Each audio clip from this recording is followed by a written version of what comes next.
there's definitely an element of atheism sells more than science. Man, this is one of those things when I think back to it, like it's something that I think is a struggle in society to talk about. Mm-hmm. Man, because there's such pressure for the secular worldview. Hello, everyone. Welcome to Creation.Live. I'm your host, Trey. In each episode of this show, ICR scientists gather with subject matter experts, apologists, and other special guests to discuss pressing issues, whether that be ICR's current research, something new that's come to light in the scientific community, or something else entirely that ultimately impacts how science points to our Creator, the Lord Jesus Christ. We hope that these conversations are encouraging and enlightening in an increasingly chaotic world. I have with me today my co-host, Lauren. Hello. Our special guest for today, Josh Timonen. Thanks for having me. Yes, absolutely. And of course, for the science side of things, we have ICR's president, Dr. Randy Guliuzza. Thank you. Yeah, absolutely. Thank you all so much for being here. Josh, special guest of today. We are just really, really excited about having you on. And I'll keep a little bit of a secret, so I'm not going to just throw it out there. But I know that you used to work for a prominent atheist evolutionist. So that's the big thing right here today. But before we get into that, can you tell us about just a little bit about like your upbringing and what led you to work for an atheist and an evolutionist? Yeah, I grew up in a Christian home in Oregon. That's where I grew up, and as a child, the church I went to, I don't think we did a lot of apologetics. I would say it was fairly light on that. We read the King James Bible and was fairly reserved. Mm-hmm. And as I grew into my teen years, I started playing music and started to wanting to venture out and strayed away from the church, basically. And moved to California when I was about 18 to play music, and it sort of just drifted away from that, unfortunately. Did you have an exciting music career in California? I did a few things, yeah, okay. For sure. A few stories there. I sang a lot in church back when I was a child. I think that definitely helps a lot. It's one of those things easy to overlook that, people who don't go to church don't sing a lot when they're kids. And I toured a bit, did some albums. I have a couple songs that do end up getting played on movies on cable television in the middle of the night in the United States or in Romania or wherever it is. So that's about my only claim to fame there. But it was a lot of fun and cut my teeth playing and learning to play music there. Cool. But how old were you when you left home and you went off to California? I was 18, yeah. 18. So I was kind of as soon as I could. I was a tech guy, and I did a lot of tech work before that, and kind of had one of those moments where I was like, I'm not doing this. I'm getting out of here. I'm going to go play music. So we moved, I moved by myself to California and lived there playing music, and I met my wife down there. And so she worked in the film industry, and met her through a drummer that I played with. And so, all right. So we got started down there, and while we were together, we were both, she was, I guess I shouldn't speak for her. She was kind of like on the fence about, I was a little bit more of a hard atheist, I'd say, at that time, and had read a lot of modern atheist authors and had sort of started buying into it at that point. And I think the thing I'd say about it now is that I read just enough to buy into it, right? Like, it's not like I was some deep researcher in this field. Like it was pop level science kind of thing. And you think, well, I've thought about this more than I think my parents have, so here I am. And I'm 18 and I know better. Absolutely, I did, right? So I ended up, at that point, I felt I was an atheist. My now wife was girlfriend then, and she was kind of on the fence about it all. Right. And but we were kind of finding our way in the world, and I was playing music, and she was also getting involved in this nonprofit where we were going on this trip to India for a month, and it was sort of this helping women with loans, and then helping them with farming and getting started on some new farms. And so And at the same time, I had been doing a lot of web freelance work. So, a lot of times music doesn't pay the bills. So you end up of course finding other things to do. And I was a tech guy. So I was like, all right, well, I'm doing websites for bands and other, some small movies. I would do a website for them. And I had gone on this blog and I saw that Dawkins had just put out Root of All Evil, this documentary in the UK, and, an anti-religion documentary. And so I said, oh, he doesn't have a website. And this guy on this blog actually had Richard's personal email. He's like, oh, yeah, I can give you this. Just don't publish it, but if you want to send him an email. And so I shot him. What year is this? This was 2006, probably the summer of 06. Okay. And so I shot him a quick email, and he wrote back, of course, 8 hours ahead in the UK from I was in LA. So he wrote back real fast, and he's like, yeah, I'd be interested in that, and I don't know if he thought I was more than I was. I was just some kid, who built websites and played in bands. So, but I managed to get in contact with him a bit further, some of his people that he worked with. And then I said I was going on this trip to India. I was like, oh, I'll be coming back through. If you want to meet up, we can say hi. And so, again, maybe he thought I was more than I was, that I was some jet setter. But no, it's just, this was a kid's volunteer from LA. trip. Yeah, it sounded big. So, but we met, and I think we hit it off just as people. And and I said, yeah, I'll build up a site for you. And I went back home and just collected a bunch of articles from all over the web that he had written in different places, put together. RichardDawkins.net. .com was taken, as that usually happens. And so we put that together, and it was right around the time of the God Delusion being launched, the book. So that kind of blew up, and the website blew up at the same time and really took off and grew really fast. And so I worked for him for about 4 years from then, and we grew closer. We traveled a lot together, and I started doing more stuff than the web. We were doing filming, videos, and T-shirts, DVDs, all sorts of things like that. So at the time, where did your beliefs line up? Like, was this a really, really good job opportunity, or were you completely on board and you believed that this was a cause that you really wanted to push for?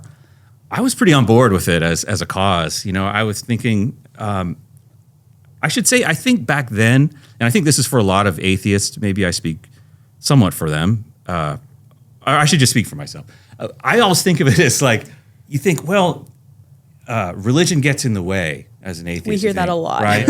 Like, there's this utopia in store for us if we can just get past all of this crufty religion, and we'll come out to the promised land, right? And I think that's kind of the promise of new atheism, and thinking that if we can just shed that, we'll get into a better place. And so that's kind of the moralistic argument that I think I was in line with at the time. I'm actually curious about the story. Kind of goes and has this abrupt change. You're home in Oregon, you're going to church, everything's fine, and the next thing I know, you're in California and you're an atheist. So was there a period of time when you were still at home in church where you began having questions or doubts, and were these questions ever answered at church, or did they go unanswered? How did you make that little transition? I think there's a lot of families and a lot of parents who have kids right at that point, and they're wondering. Here they are, home with us. Everything seems to be going okay from what they can see, and the next thing you know, they're out of the house and they're heartbroken because now their kids tell them they've abandoned the faith. Mm-hmm. Was there an evolution to your becoming an atheist? Was there a transition? What was in your brain? We know that my mom's going to watch this now. Send her the link. There you go. That's so. Yeah, no, Mom, absolutely. It's all your fault.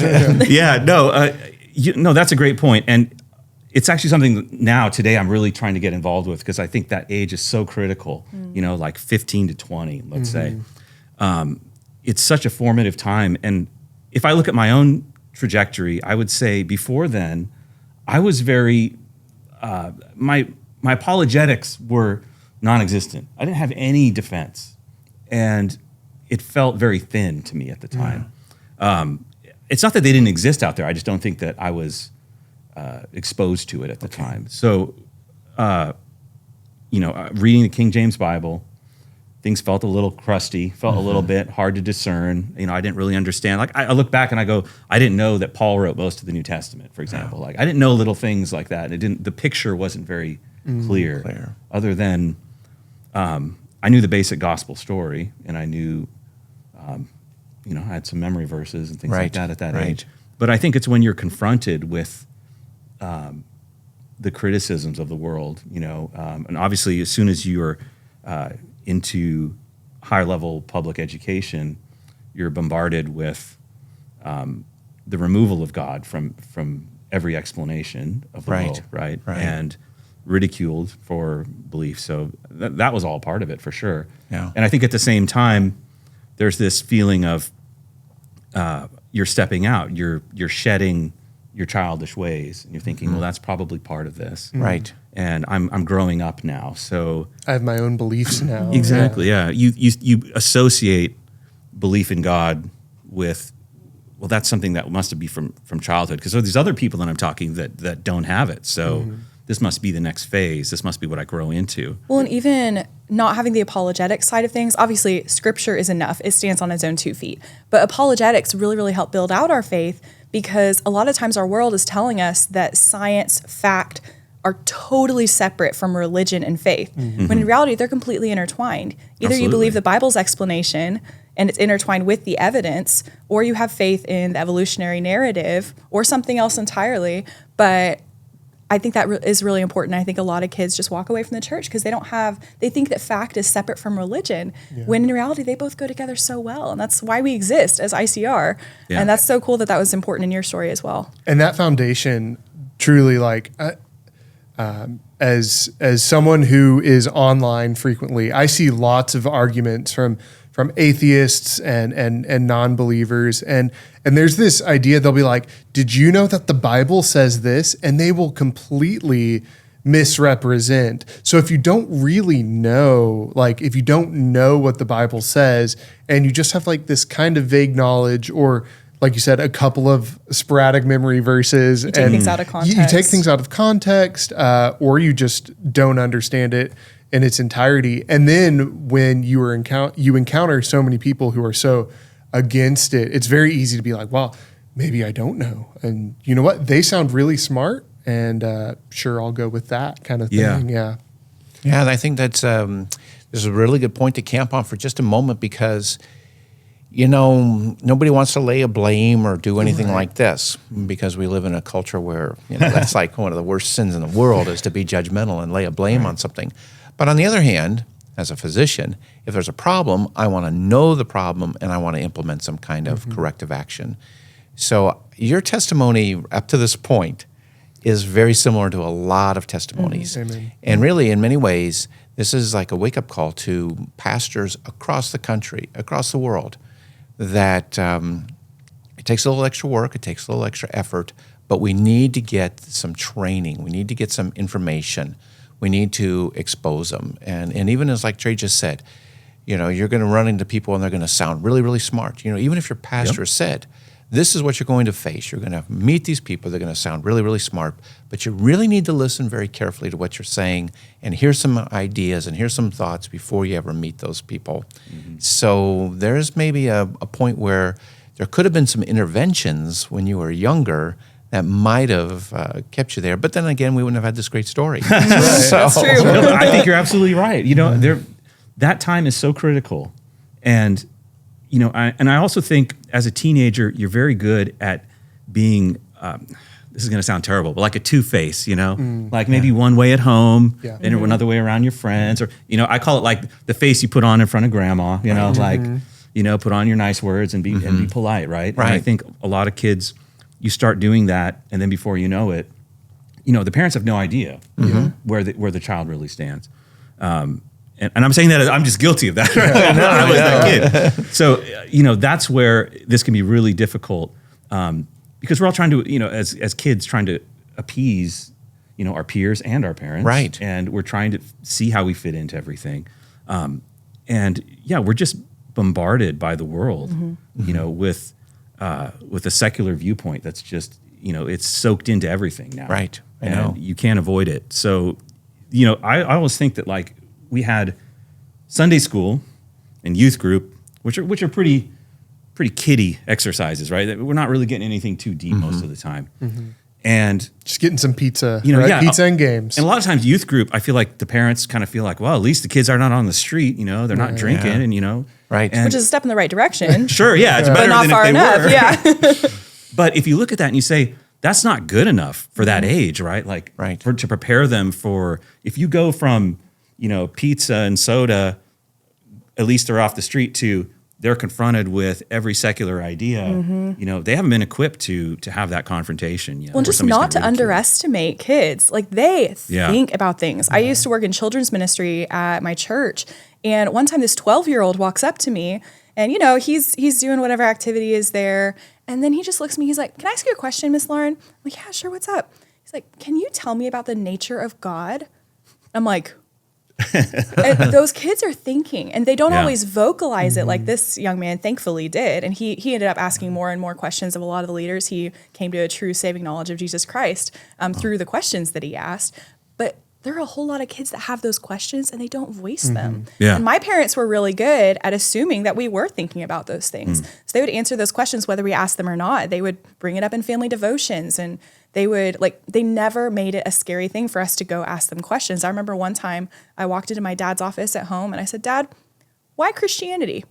And he didn't balk at that. He just sat down and we talked it through. And I think that's really important too, just to realize that a lot of times we underestimate kids because, they act like kids. They're thinking through a lot of these things starting at a very early age. And if you start interacting with that now, then they're not scared or overwhelmed or caught off guard when they start getting, everything's preaching at us. Everything's preaching. Preachers aren't the only ones that have sermons. Everything we read, everything we watch, everything we listen to, every person we talk to is preaching. And if kids know from an early age how to interact with that, and they know the apologetics, like we've been talking about, that show that what the scripture says really is true and matches up with reality, then they have just that foundation where they can move forward in confidence instead of being completely rocked by the things that they're presented with later in life. Because it is overwhelming if you don't know it's coming. Yeah. Right. It's really overwhelming. So you're working for Dawkins at this point. You're the background media mastermind behind the whole operation. Sure. Something like that. We'll go with that. We'll go with that. Yeah. And so you're not actually out there doing any of like the science, the research, anything like that, but you are working closely with that sphere of influence, with those academic elites, with those people who are very like, hey, atheism is the way to go. I would like to know from your experience, what is it like to work so closely? Because, believe it or not, before I came to ICR, I had a job and a lot of my coworkers were non-believers, but they weren't, that kind of, they weren't an academic elite who's like, atheism is the way to go, So what is it like to work with people who are so smart and who are so just educated in this realm and who honestly make their living off of that kind of thing? What was that like? Well, everybody's different, I think. Each one. I did meet quite a few people. Richard obviously is his own person, but he's a very intelligent person. He's a very he's somebody who still can see the beauty in nature, and he's very poetic in the way he writes and speaks. And I think that's what has drawn his audience. He's somebody who can paint a picture, and tell a story really well. So I think that's done him really well in his career. Other people like Sam Harris, different kind of character. He's a little bit more dry and direct. Not as engaging. Yeah, but still actually a very nice guy in person. Other guys like Christopher Hitchens was just a character and sort of this crazy larger than life guy. Was just somebody, everybody just was kind of, especially in the atheist world, super fans of him, I think. And he kind of lived that life, unfortunately, to his detriment. But a lot of them, the ones who, everybody kind of has their own little weird quirk, I think, to them, in that space. There's, I don't want to say a narrow band of intelligence, because that would imply that they're not fully intelligent, but there's definitely a higher band of intelligence, for their chosen field where they've stuck with. And a lot of times maybe other things are less developed in how they interact with the world, or certain things. Christopher Hitchens, for example, like refused to use email, or like have me send him a video link or something. He wouldn't use tech. So there's some funny little quirks with people sometimes that you think, well, you're a smart guy. I've read some of your books. He's like, don't send me an email. Just give me the DVD. Things like that, which are just kind of funny that they're just different kind of people. Are there any common threads? So you have Hitchens, you've got Dawkins, you've got Sam Harris. You said they all have their little their little quirks and things, just like all of us do. But was there any common thing that's uniting them in their thinking? I mean, why are they all together? I know they're all atheists, but was there a passion for their atheism? Was there something specific or different about them that they would all come together? I think Richard and Sam Harris really were very common in their. They really felt that religion was a danger, and I think it was kind of this post 9/11 that they looked at that as the clarion call that we need to put a stop to this. I see. And I think Richard has a very he kind of has an anger about it, about especially about Christianity, and it's very direct. He's very unhappy about it, which is interesting that he is very focused on it. But then he's also he'll do things like at Oxford where he says like, oh, I don't mind the prayer, and it's all fine, it's nice, and he kind of is okay with the ceremony of it. Yeah, thank you. But yeah, I'm not sure if I can think of a good common thread though, honestly. But that anger you said, I think the anger that we have to do something about it now. Hitchens has always just been a antagonist. He's made his career, or did make his career, doing that. So I think he came along. He wrote a book, God Is Not Great, sort of at the right time with the other guys, and Dan Dennett wrote a book as well, Darwin's Dangerous Idea, right? And they all kind of became the four horsemen of the new atheist. Of the new atheist of that. So the common thread on these new atheists was they kind of felt the old atheists were a little too passive, a little too mild, not militant enough, I guess. Yeah, I think they needed to be a little bit more upfront about it, I think was the common thread. Wow. So being immersed in that environment, being really, really close with some of the biggest minds in that field, what were some of the ways that hanging out with those guys made that worldview more attractive to you and less attractive to you? Well, there's a few things that were really interesting. I want to bring up one point that, like, we would go to conferences a lot, where Richard would speak and I'd be asked to go and film stuff. And there was an element where it was interesting to see a big room full of atheists, people who would actually go out of their way to go to a conference about atheism, right? One time Sam gave a talk about, it was kind of like on like an Eastern meditation, how we shouldn't throw the baby out with the bathwater, that we could still have these sort of spiritual experiences as an atheist, and people were not having it. It was like everybody just clammed up and were like, oh, this is too much. What are you doing, Sam? And that was really interesting, to think like, wow, like I didn't think it sounded crazy at the time. This is probably like 2007, and it didn't seem like it seemed pretty sane what he was saying at the time. Like, yeah, sure, you could probably improve your mental well-being by taking a few moments to get off your phone, Right. So, but yeah, there's definitely this. The worldview is materialism, right? Mm-hmm. There's everything else is out of bounds, and I think that's what really defines that space of atheism and people who are willing to go to a conference on atheism. So if you insinuate any sort of spirituality, then you're an outlier in that realm. Yeah. Yeah. Okay. And that was kind of eye-opening, I think, for me.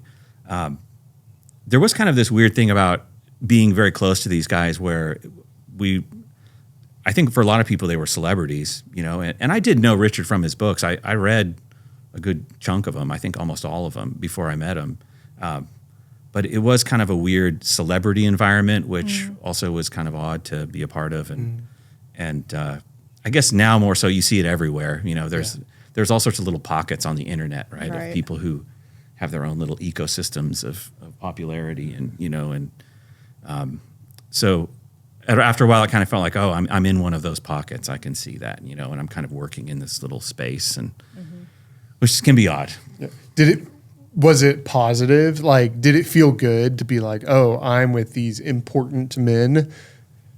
Yeah, at some level, sure. Yeah, you felt like it was, it was fun to go places and travel, and we got to go to Galapagos and film a bunch of stuff there. That was great. Traveling, we got to go around the U.S. a few times and things like that. So it was definitely fun and felt important to do something like that. But now I should say, like, I feel terrible about it now. Yeah, like, I feel like I always leave that part out. We're getting to that. We're getting to that. I should say I feel bad. Yes. One person calls it an industry. There was a writer who was a little bit critical about the time, called it the evolution industry, and that it's built up its own little culture. And she alludes that there's a financial element to it that's very lucrative, and it can be that way. Did you see that at all? Well, it's definitely the bread and butter for these guys, and I think that can seep in, and there's definitely an element of atheism sells more than science, and we could get into the weeds of this one a bit. There's certain projects and things where I think the people that come in around someone like Dawkins, that would be in his orbit, really came there because of the atheism a lot of times. And when I was working on a lot of video projects, we would do stuff for the website. We did this one called the Baloney Detection Kit with Michael Shermer, and it was kind of just more his standard skeptic content, right, where it's talking about detecting baloney. Then we did one with Brian Greene, who talks about the multiverse theory in physics, right? And we did that little video, and there was all this pushback from the people around Richard at the time that were sort of coming on board in that area, that were like, why are we doing this? What's the point of this? And I was like, well, I thought we were reason and science. Like, this was, at the time, I was thinking that this was all part of what we were all on board to do. And, but it was clear, like, no, if we're not punching God, why are we here? Right. Kind of, you felt that, Yeah. That's hard. So you had one massive shift that we already talked about, where you were in the church and then all of a sudden, boom, you're out and you're an atheist. But that wasn't the last major shift in your life. So can you tell us a little bit? There was another major shift that happened at the end of your time with Dawkins. Can you kind of talk a little bit about that? Yeah, I'll try to keep this part short. Oh, man. Yeah, so I, at a certain point in like 2010, I was looking to exit from that space. I'll put it this way. There was some impropriety in that existed. And when I said, I don't want to be part of this anymore, I want to step away, the response was, well, then we're going to accuse you of a bunch of impropriety, so you can't walk away clean, and we'll make sure you never work in this town again, kind of a thing. And so I had a nice, fun 3-year legal battle where they sued my company, which my company was the one who did all the T-shirts and like the A lapel pins and all these little things that we did, merchandise in the U.S. For a lot of his stuff. So he sued my company. We fought it for 3 years. We won, and that was a really painful struggle. And one of those things where don't get in a lawsuit if you can avoid it. It's not fun. Note taken. And we were kind of forced. Our hand was forced that we had to fight it. So thankfully, we prevailed and everything worked out. I had all the emails to back up that what they were saying was not true. And so at the end of that, I was still an atheist. I wasn't, I think really what happens in a situation like that, you're just glad to be out of it, and you just start moving on with your life. And I wasn't really stopping to reevaluate my worldview, say like, who am I? What was this all about? And you just want to get moving. I kind of call it the Netflix syndrome too. Like, there's so many distractions just ready for our consumption, right? Immediately in life. So it's so easy just to start going to work, start entertaining yourself again. So we don't have to think. Exactly. You just get in the grind, right? And you stop thinking about big questions. I was that way probably for, that was quite a while, from about 2010 to 2020, really. So a lot of life in there too, working as a software engineer. My daughter was born in there. So like the whole bunch of stuff. But then 2020 rolled around, and that was kind of the big shakeup for me, where I lived in Portland, Oregon. I don't know if you guys watch the news. You shouldn't, but you may have. But there was a lot that happened in Portland that year, and we were kind of at the epicenter of a lot of things that happened. And I looked around and I saw where there was a clear separation between what people were okay with and what I was okay with. I'm not on the same page. Now I look at it and I'd say, well, these are sins. Stealing, looting is a sin. Killing or violence. All these things that were going on in my city were clearly wrong, and people were condoning them or supporting them. People that I thought I knew. I'm like, well, I'm not on the same page as you guys. And I think before I sort of found my way back to Christ, I was more realizing the morality divide. And I was like, oh, wait, I'm in this bucket. Like this is what I believe. I believe killing is wrong. I believe stealing is wrong. I do think that these things are a sin that I'm watching. And you're like, oh boy, like what am I doing? And I think that's where it really opened the door to being led. And we decided to move. We moved to Waco, Texas. So a little south of you guys. Yeah. Glad you got to Texas as soon as you could. Yeah, that's what they say, Made right? it here eventually. Yeah. Yep. I wasn't born here, but I got here as soon as I could. And so that was kind of the big life change that got me to isolate, rethink things, and put myself in a new environment to actually make such a big change. I think a lot of times it's hard to do that maybe when you're with other friend groups, other coworkers, people in your life that you may think, oh, what are they going to think if I'm rethinking this, And, but that's where it started, and me and my wife were sort of going through this, just thinking about what was going on. And it was more the repulsion of evil than anything. Just seeing that, like, I'm not a part of that. I don't want anything to do with that. And you start to see that it's not just a secular divide.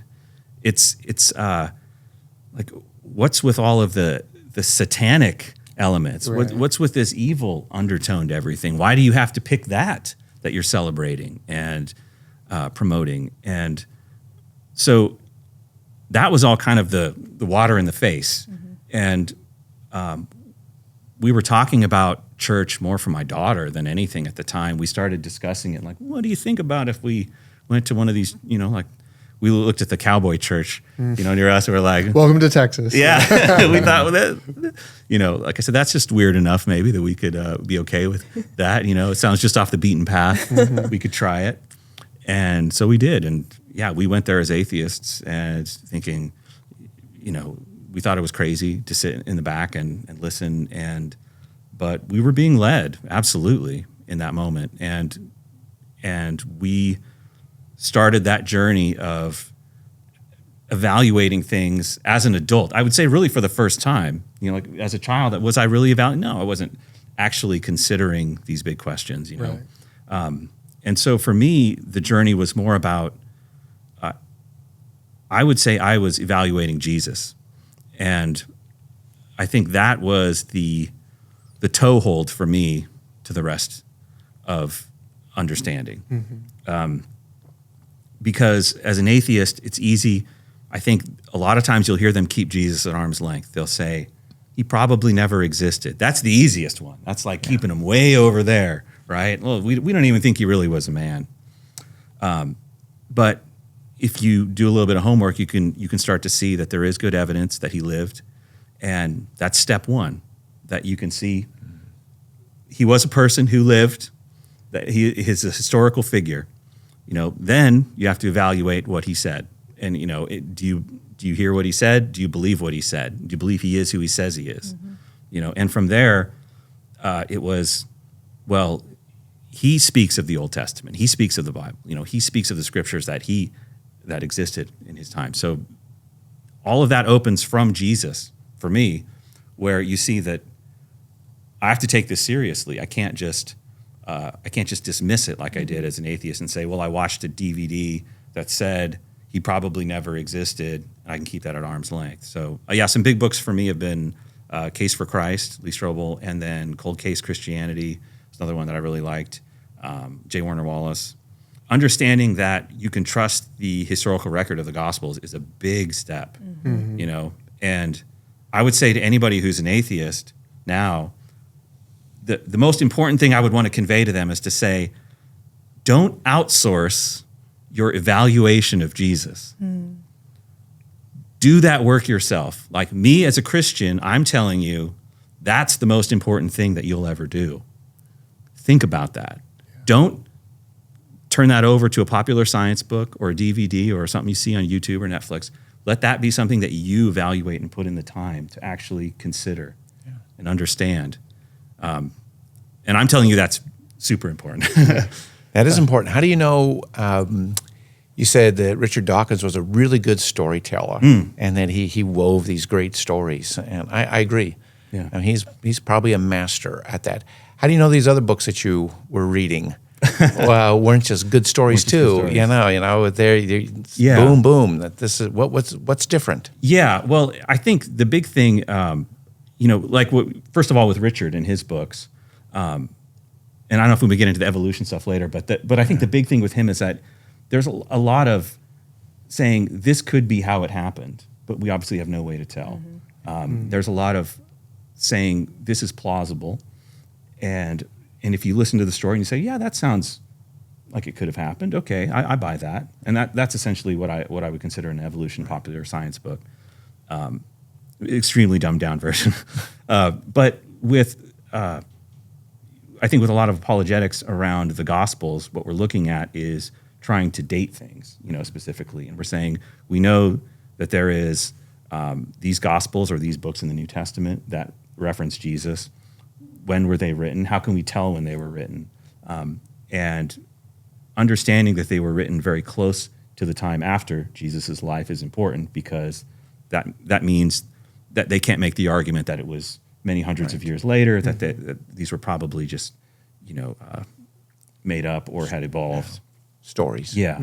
So I think that's mostly what it is. It's about authenticating the Gospels we have that everybody knows of in the Bible, and to say that we can trust those as historical accounts. Yeah, that's a good point, because as Lauren said just at the beginning, the stereotype is that you have faith, but scientists have fact. But then when it came time for you to evaluate it, it looked like a lot of Dawkins's books were based on faith, and the books you're reading on, they're looking at historical records. They're looking at facts, and the facts in the science and the history, it sounds like were in the books you're reading.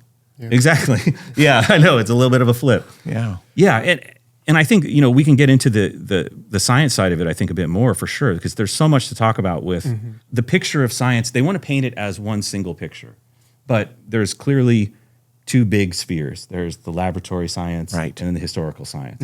And Dawkins plays in the historical science most of the time, which is a worldview interpreted story that is, yes, there are things he's referencing that are like, what's the science we can do in the laboratory with biology? Like we can look, we can dissect, we can look at the genetic sequence, we can look at things and we can look at a group of things, and we can make inferences about relationships, but we can't actually go back in time. Right. And that's the big divide that I didn't have that picture ever. I don't think, even being working for Dawkins for years, and that understanding of, hey, this is something that is different. They want to lump it all together because this one's pretty strong and this one maybe not so much. Strong. Well, that does lead to the question. As someone who was an atheist, I mean, as an atheist, the general overarching belief is, hey, Big Bang, evolution,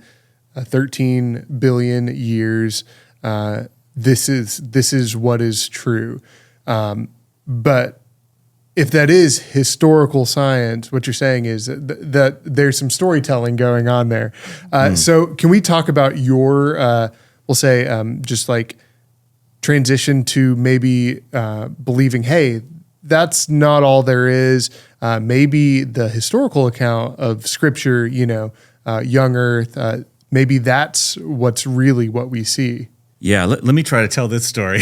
my whole, because I think this is such, man, this is one of those things when I think back to it, like it's something that I think is a struggle in society to talk about. Man, because there's such pressure for the secular worldview, right? One of the things, though, first of all, that has really helped me in the last few years is just how I feel like we've peeked behind the curtain in so many things in the world and seen that, oh, yeah, things aren't exactly like they're saying they are. James Webb Space Telescope. Yeah. And you go, there's a lot that, maybe they're kind of painting over the errors here. Maybe they're telling me something that's not fully true. And the need to reevaluate things has never felt stronger. I don't think it's just for me. I think it's for everyone.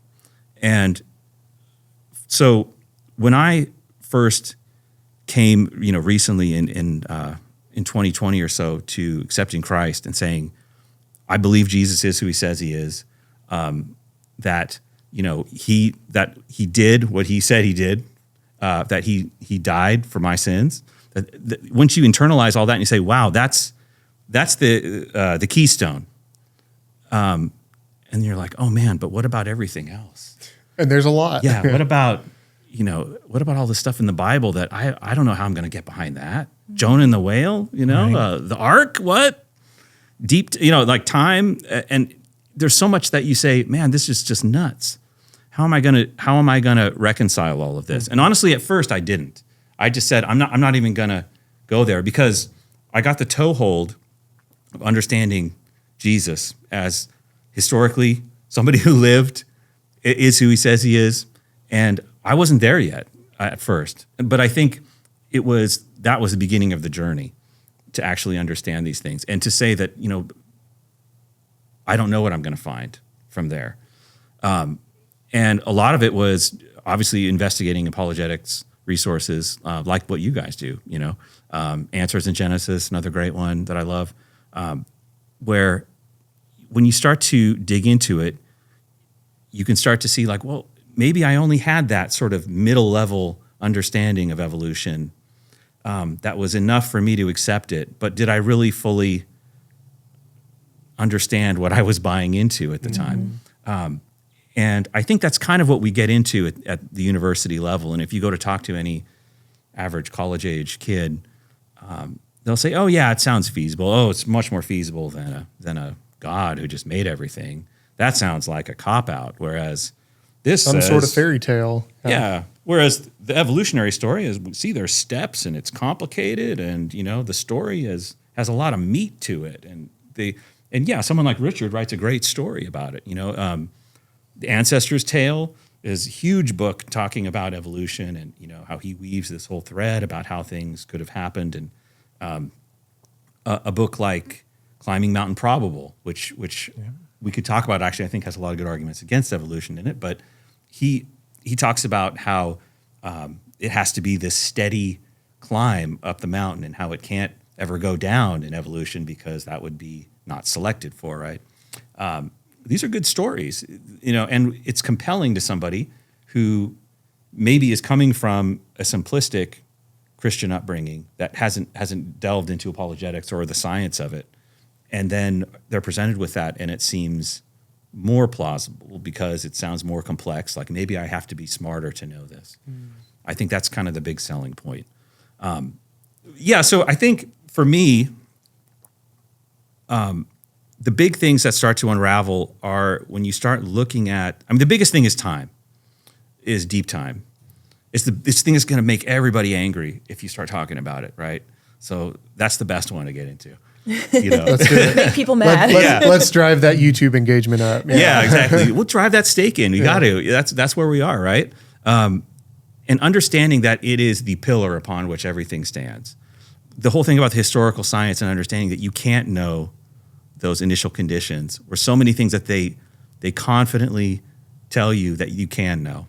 And you go, oh, wait a minute. And when you start realizing that a lot of the dating techniques and things like that they're basing deep time on are it's all just assumptions of initial state that you can't prove. And I think what you said about the difference between historical and lab science is so key. And so many people don't see that. Like we see comments on social media all the time, people being like, that's not what happened. This is what happened. Well, did you do that in a lab? How do you know that? It's because so-and-so told you their assumption that this happened. And I've told this story before, but I was in a fairly famous science museum that approaches things from an evolutionary perspective. And I was curious, they were talking about rock layers. So I went over, and there was a fossil that they had on display. So I went over to the volunteer there at the museum and asked them, so how did y'all come up with this age for this fossil? And they said, oh, well, it's because it's in this rock layer. I'm like, okay, well, how did you come up with the age of that rock layer?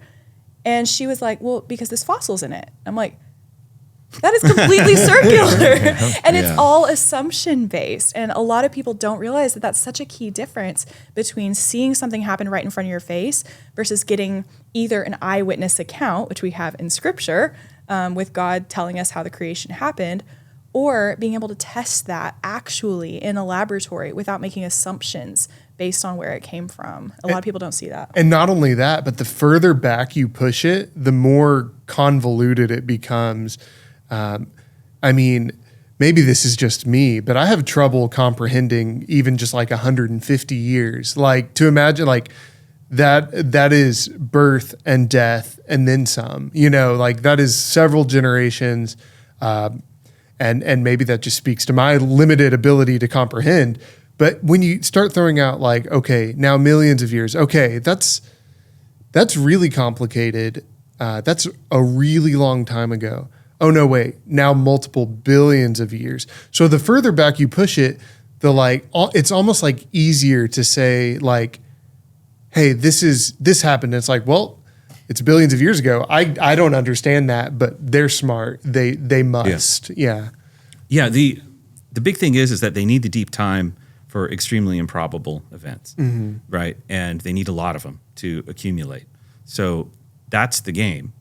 Like in computer science, we talk about brute force algorithms where you're just trying something over and over again. And that's what they're claiming natural selection is. Someone like Richard that's the bread and butter of what he's claiming in the evolutionary worldview. So if you're just going to try something over and over again, you need a lot of time.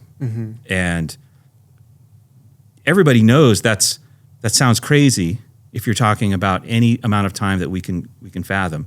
But if you say, well, no, but just multiply that times like a gabillion, you say, oh, okay, yeah, sure, it happened. That's all you're doing.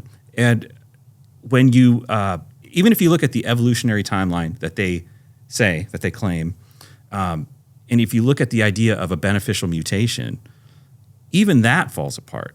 Even if you give them the millions of years that they want. There was a great example. It was JBS Haldane who had proposed this originally about that there just wasn't enough time if you take something from like an ape-like ancestor to humans where, the amount of mutations that you need in that time, if you start breaking it down, you say, well, how many generations are there between this supposed ancestor? How many mutations can beneficial mutations, how often are you seeing that? And even if you give them that time, for how long it would take to get a beneficial mutation, you get like about 10% of what you would think they claim happened. It doesn't actually add up if you sit down with a calculator and do the math. So those are the kind of things that I didn't see until I actually started digging at this. The whole idea of a beneficial mutation, I think, is something to get into as well. Yeah. Well, that's what I was going to ask Dr. G, because this is something you are so passionate about. I would say it's one of the things you're most passionate about. And why do people from the evolutionary point of view have to have this deep time? Why do they need that? And are these mutations even plausible? Could that even have happened? Yeah, great question. And you actually answered it. You said they need a lot of time to overcome extremely improbable events. And that's it. So you winning the lottery is a very improbable event, but if you get a chance to pick 1 million tickets per day, right, and you get the chance to pick a lot pretty soon, everybody believes, oh, eventually he'll get it. This will happen on that. So the time is to overcome the extreme improbability of something happening.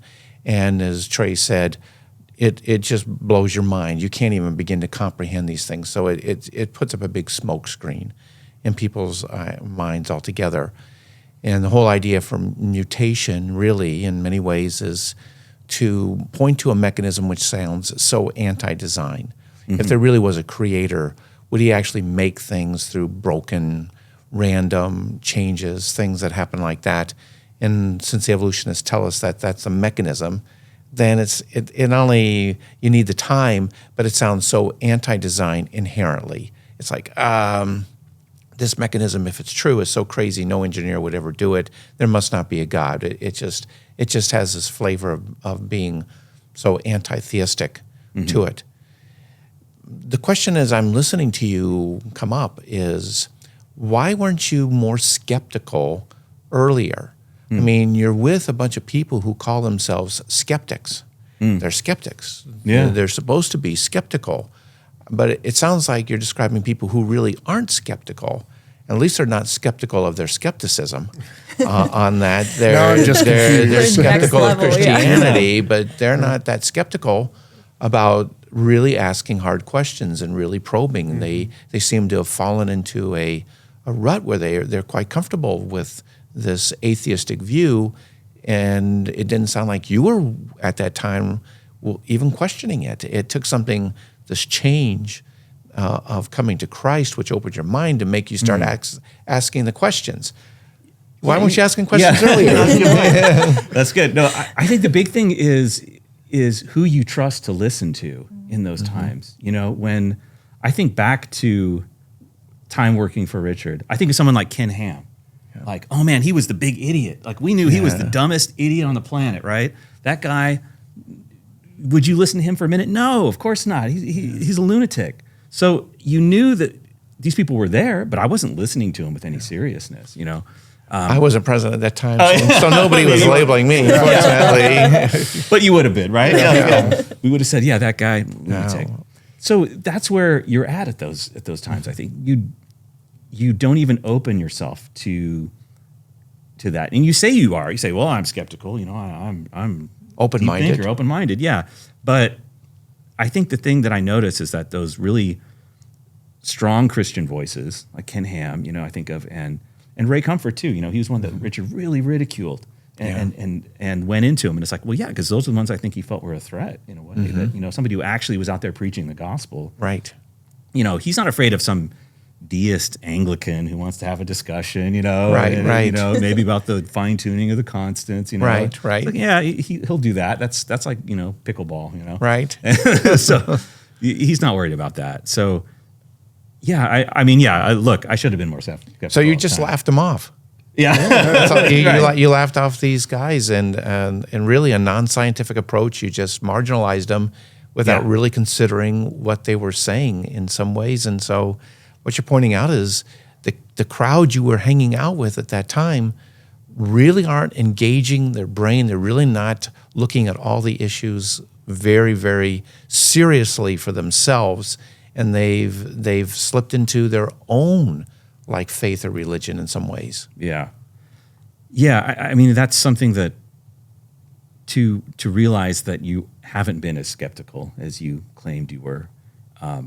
I mean, I think it's very easy for us to fall into group scenarios, you know, and to not look at things objectively. You know, that's it's very easy to.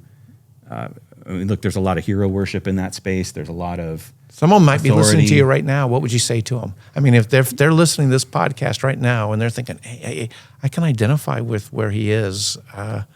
What would you say? Yeah, I mean, I would say don't let somebody ridicule a voice out there. You know, don't let them close off that door for you just because somebody says, oh, they're so far beneath consideration. Yeah. I think that's what ends up happening. You know, it's the ridicule and the slander. Say, no, if somebody's doing that to another voice, that's probably where you should be looking and seeing what they're actually saying. And if it's nonsense, you'll figure it out pretty fast. Yeah. But at least give it an honest try. Give it a shot, yeah. Give it a fair shake. And when we talk about religions, you know, as sort of a big group, not just Christianity, and people say, oh, that's a religion. We use that phrase a lot with sort of a cult behavior or group behavior.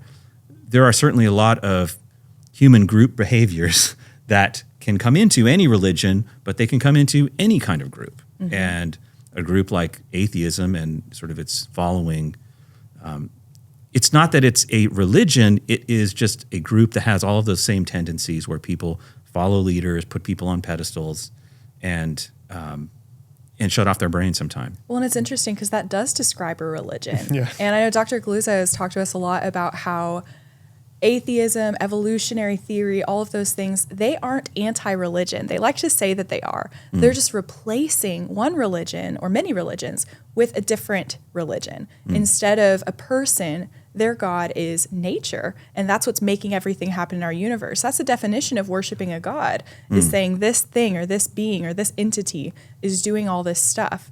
And I appreciate, even just working here at ICR, I have personally gotten to learn a lot more about, I did fall into, even though I was raised in a Christian home and my parents were very proactive in telling us the differences between creation and evolution and how the evidence falls with creationism.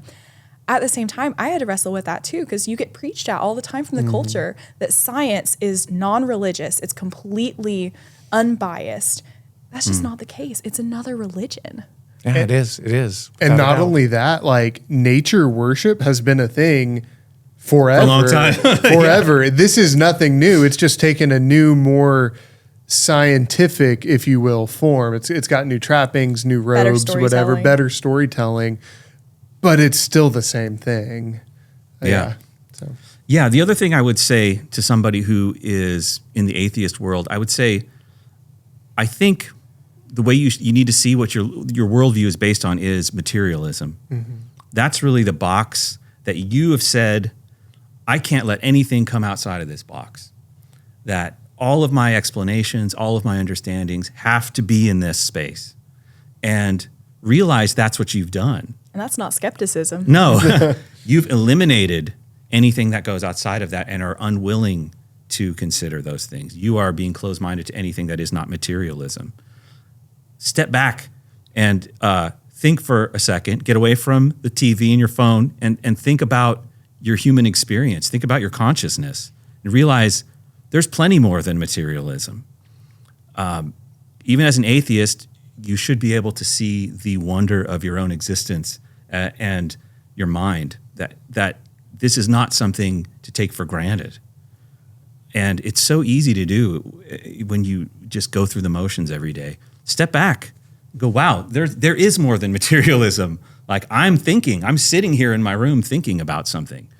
That should impress you. that's a miracle. That is a miracle. I can be here or I can be over there in a few minutes. And the me that is my mind has moved with my body. Like these are things that we get so accustomed to and are miracles that we need to acknowledge. And even an atheist should be able to do that and say, it's not just a universe of little automatons moving around on this planet. You know, we are actually individuals. We're beings, and that we all have this individual experience that no one else can have. C.S. Lewis said something funny about it. Like he goes, I don't know what it's like to be a rock, but I do know what it's like to be a human, you know, to be a person, and that you can't take that away from you. They can't take that away from you. It's such an amazing thing. Even as a materialist, you should still have that in your mind that this is something special. What are your thoughts, Dr. G? I know you have some. Well, yeah, I've spoken to a lot of people that were in your shoes in the past, and you can ask them questions, and many times they'll say, well, we don't have an answer on that, but we're making good progress to getting an answer towards those things. And I suspect Richard Dawkins has those same answers. We don't know yet, but we're making good progress. Yeah. And they give you the feeling that the answer is just around the corner. It's coming, and then you'll get your answer. And after I have about 5 or 6 of these, and they're all waiting and waiting, I usually ask them, well, how long are you going to wait to get these answers? Are you going to go to your grave hoping against hope that you're going to get answers to some of these questions, origin of life and so on and so forth? Yeah. How did you deal with those kinds of things? Well, I think back then I would always approach those as like, well, that's the smart thing to say. That's the thing where the intelligent guy says, we're going to withhold judgment. It's okay that we don't know, right? And I think Very that's political. Yeah. And it's a way to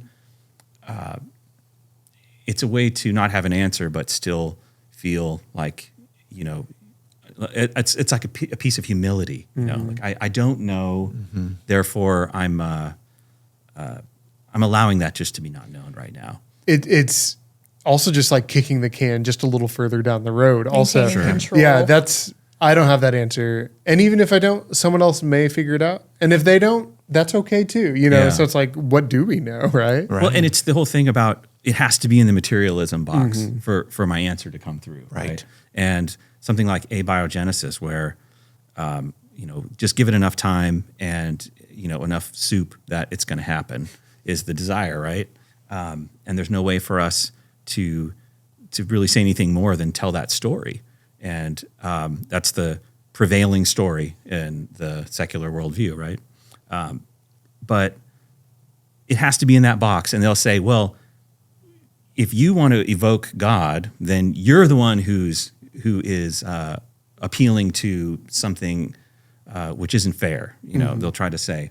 And the way I like to flip that on its head is to say, well, I know Jesus lived, died, rose again. That's the really important part for me. And I know that I trust the biblical account because of that. And that's the toehold that I stand with. And then I'm not going to throw that out because you think this could have been, or this could have been the preconditions for this experiment that, all this could have been. I'm not, it's like, that's the part that's rock solid for me. And I'm not going to throw any of that out for a could have or maybe might have. It's like, do you want to stake your eternal destiny on somebody else's assumption of what might be there or might be found eventually? Right. No, I want to stake it on someone who is actually there and can tell me what happened. Yeah. And that's the Lord Jesus Christ. And he tells us in the Bible, I don't want to stake my eternal destiny. And I would ask our viewers and listeners, do you really want to stake your eternal destiny on what somebody else assumes might have been sometime in the past? Yeah, exactly. And it's such a web, isn't it, that they weave about all those little details and so many could-haves or maybe that, we presume that this is what happened, but there's so much of it.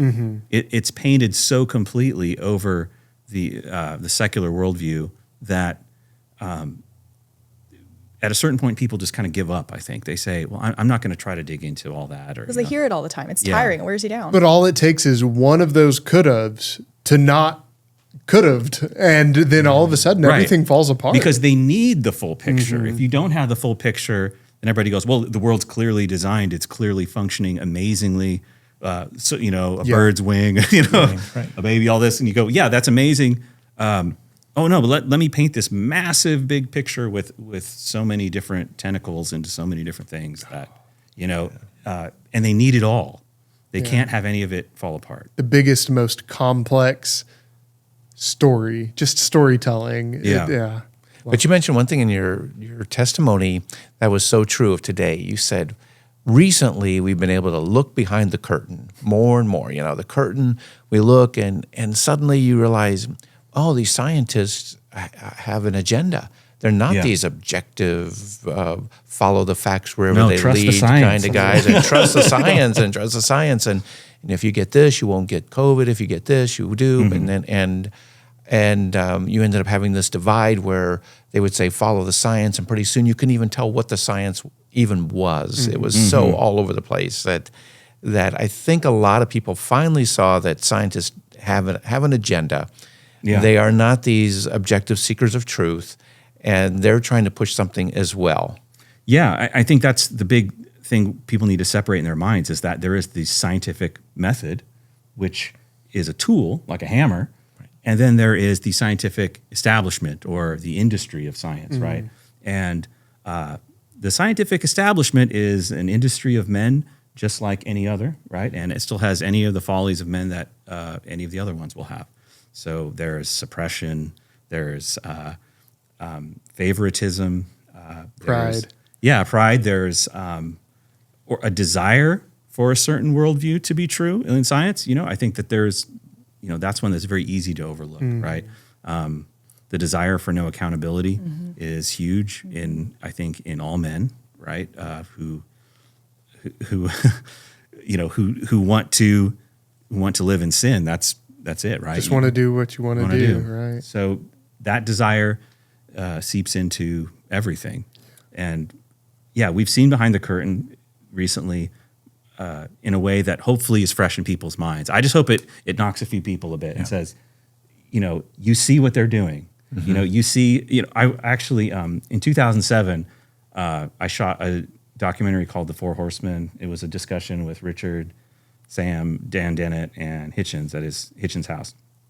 And I remember in it, there was a bit where Dan Dennett, this is all pre-COVID, right? Right. He's talking about like, this whole thing about how we know what's true. It's like, well, I don't know certain things because I don't know the science, but I trust that this, it's been peer reviewed and that the people who would be able to disprove it haven't disproven it. Mm-hmm. And so he's trusting that system. He's completely, and he talks about how to get certain voices off the table. A little bit where he talks about, we need to make sure that like these crazy creationists and people don't even get a seat at the table. We only have serious minds when we're having these big discussions and certain things. And now when you see that in light of the COVID era, let's call it, you go, wow, that didn't turn out very well. Like you kind of got everything you wanted in a way, like where it was just full control of the narrative. And you just see how easily the sins of men can just bleed into anything and just suddenly corrupt how, something like science where, we'd all love to think that it's all just this pure, ivory tower. Nothing can touch it. We're all just going to do the right thing. But the tools that they use to control the narrative, the tools that they use to marginalize dissenting voices and voices that they didn't want to hear and a narrative that they weren't considering. Those tools were practiced and sharpened on creationists. Oh, yeah. For 50 years. That's where they refined their game. And everybody was kind of silent as long as it was happening to creationists, that you're marginalized. You're not going to be able to talk at the table. That's a great point. And then suddenly it's like, whoa, those tools are now turned on me. Yeah, absolutely. I call it and it's this thing, we should all know instinctively that these things go on behind the scenes, that it's not perfect. They present the perfect facade, and there's stuff going on behind. I call it the Taco Bell drive-through syndrome, right? You just assume everything inside is going okay. We assume everything's going great there, right? But if you step inside, it's not. If you've worked there, if you stepped in there, you go, oof, I don't know. I don't know if you'd eat there. And that's kind of how these institutions are, There are things behind the scenes that we all kind of know are probably happening that, but we kind of just turn a blind eye because we'd all like to think that they're clean and above board. Yeah. So we've talked a lot about where you've been, where you've come from, where you're at now. What are you up to today? For instance, I know you wore this T-shirt on purpose. Bibles and Barbells. I've started, it's a men's group in Waco, Texas, where we do part barbell training and lifting and then part Bible study. So go to biblesandbarbells.com, and we're looking to start up new groups in other cities and encourage other men to do the same. We've got tools online to help them figure out a place to do it, how to do it, study guide materials, and Bible study materials, things like that. And you can buy a T-shirt too. Spiritual and physical training. Yes, absolutely. We need strong men. If we're going to be ambassadors for Christ, we should look the part. And we're doing too much sitting in this world, I think, in general. So it's good to get up and do some lifting. And, young men, it's just been so great to see how they've responded, the people who I've gotten to come out, Some people just hate getting off the couch. Some people don't want to do it. We don't serve any casseroles with this, so... but no men's breakfast. No men's breakfast. I'll give you an electrolyte and some water and maybe a protein shake, and that's about it. But it's cool to see you come full circle because I know you mentioned you felt really bad. You feel like you were kind of part of misleading some of those people when you were working with those guys who believed in evolutionary theory. And yet now you're influencing people for the gospel, for Christ. And that's just really, really sweet to see in all of our lives, how Christ just works that redemption and just completely flips our story around. And instead of bringing glory to ourselves and trying to suck it away from him, instead trying to give that to him as he deserves. So that's really cool to see you come full circle with that. Thanks. Yeah, I mean, that's the thing. I feel terrible about all the things that Aw. are still out there, potentially having negative effects on people, especially young people. Unfortunately, they're not on my YouTube channel, these videos, that I can't go remove them. Yeah. And, some of it, my name has been removed from it because of the lawsuit and all this. They were quite vindictive and wanted to erase me from that. But I can't get rid of the videos, but at the same time, I do look at it as an opportunity where, I'm here talking to you guys and I'm able to share my story. And, I figure, I got to do the work God puts in front of me now. And however I can. Yeah. Well, and that story's not, I mean, your story is pretty unique, but it's not wholly unique. God has a way of using, I mean, I think of Saul/Paul, I mean, he probably felt bad about some of the things that he did. I hope so. And then he wrote most of the New Testament. Yeah. So, and we're excited to see, I think that there is a sort of come around on this. Like, hey, people are starting to see things aren't really as they should be, at least in regard to like evolution and atheism.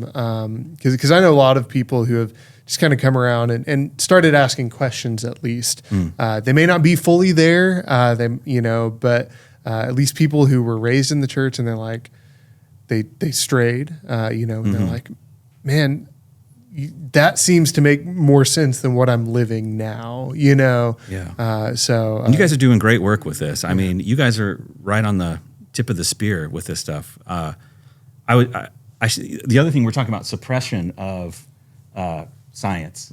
You guys just did that podcast episode recently on the soft tissue in the fossils. I mean, talk about a piece of the puzzle. You're like, oh, maybe we should look at that. Yeah. But that's kind of an outlier from the evolutionary model and the deep time structure there. So you guys are doing awesome stuff. I'm just really excited for all that you guys are doing. Well, thanks. You'd be surprised at the YouTube comments. No, you probably wouldn't. You've You heard wouldn't it be all. surprised. Yeah. No, it's all good. Yeah. Yeah. As we draw this to a close, Dr. G, do you have any final words? Well, first, thanks for coming. It's been a blessing to just get to know you, and you have an interesting story. You have a unique story in many ways. That's what's going to make it engaging for the people to listen to this.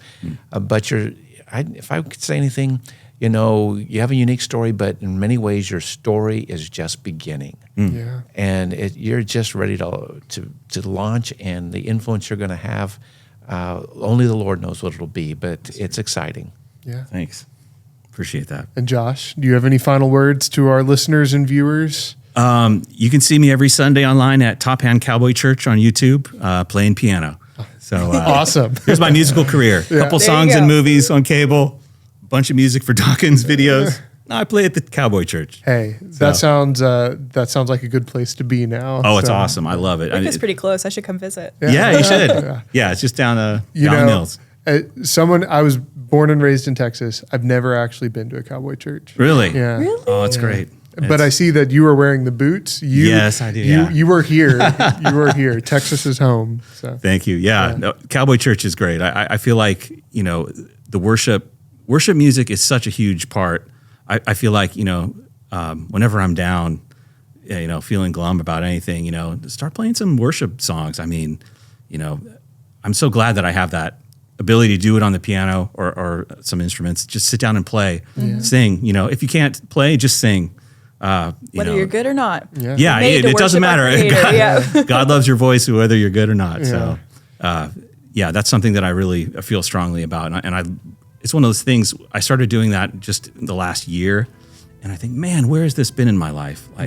Like to worship every Sunday like that, it's just like a whole new piece of my life that I feel like I wish I'd been doing for 20 years. Okay, well, you're doing it now. Yeah. Right? Yes. Yeah. Yes. Awesome. Well, thank y'all so much for being here. And thank you to all of our viewers and listeners for watching this episode of Creation.Live. We hope that this has been just a really encouraging conversation and interview with Josh, and we'll see you next time on Creation.Live.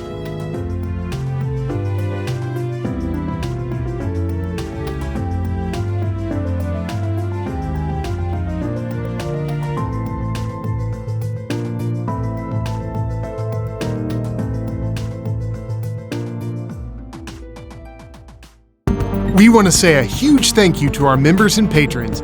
If you'd like to see your name here and unlock perks like early access to our podcasts, members-only polls and live streams, behind-the-scenes footage, or exclusive video content, links are in the description below.